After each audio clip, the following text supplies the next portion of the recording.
આપણે કઈક નવી વસ્તુ શરૂ કરવા જાય છે એટલે એક રૂમ માંથી બીજી રૂમ માં બધી વસ્તુ ફેરવવા માંડ્યા. હાંજે પાછા હું ને સંકેતભાઈ સીતારા હોલિડેસ ની ઓફિસે બેહવા આવતે રહ્યા. તો કેમ છો બધા મિત્રો, મજામાં દેશો? આપણા નવા મિની વ્લોગમાં તમારું બધાનું સ્વાગત છે. બપોરે જમી કરીને બેહી ગયા દુકાને, ઘડી બગડી બેઠા પછી તો એમેઝોન માંથી પાર્સલ આવ્યું. પછી તો સંકેતભાઈ આવ્યા ને પાર્સલ ખોલ્યું. જે વસ્તુ મંગાવી એ વસ્તુ નો નીકળી, બીજી વસ્તુ નીકળી. આપણે કઈક નવું શરૂ કરવા જાય છે એટલે બીજી જગ્યાએ સામાન ભરવા જવાનો. પછી તો હું ને સંકેતભાઈ રિક્ષામાં ચડી ગયા, નીકળી ગયા સામાન ભરવા.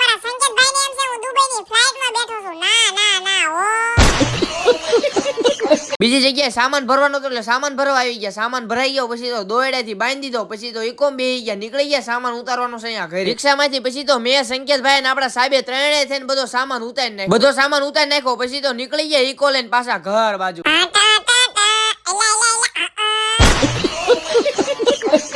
સીતારા હોલિડે ની ઓફિસે જવાનું હોય. પછી તો ગાડી કાઢી. પેલા તો આપણે આવતા રહ્યા બે ભાઈઓ પાણીપુરી ખાવા. તમારે કોઈને પાણીપુરી ખાવી હોય તો આવતા રહેજો પાણીપુરી ખાવા. પાણીપુરી ખાઈ લીધી, નીકળી ગયા સીતારા હોલિડે ની ઓફિસે બેહવા. આવતા રહ્યા સીતારા હોલિડે ની ઓફિસે બેહવા. તમારે કોઈને મનાલી ની ટ્રીપ મારી હોય તો દેવાંગભાઈ નો કોન્ટેક્ટ નંબર આપેલો છે, આજે જ કોન્ટેક્ટ કરો. દેવાંગભાઈ ની ઓફિસે કલાક જેવું બેઠા. પછી તો હું ને સંકેતભાઈ નીકળી ગયા પાછા ઘર બાજુ. ઘરે જોતા બધા ભાઈબંધ રોડે તાપણું કરતા હતા. પાછા તાપણું કરવા બેહી ગયા. તમે બધા ફોલો તો કરી નાખો.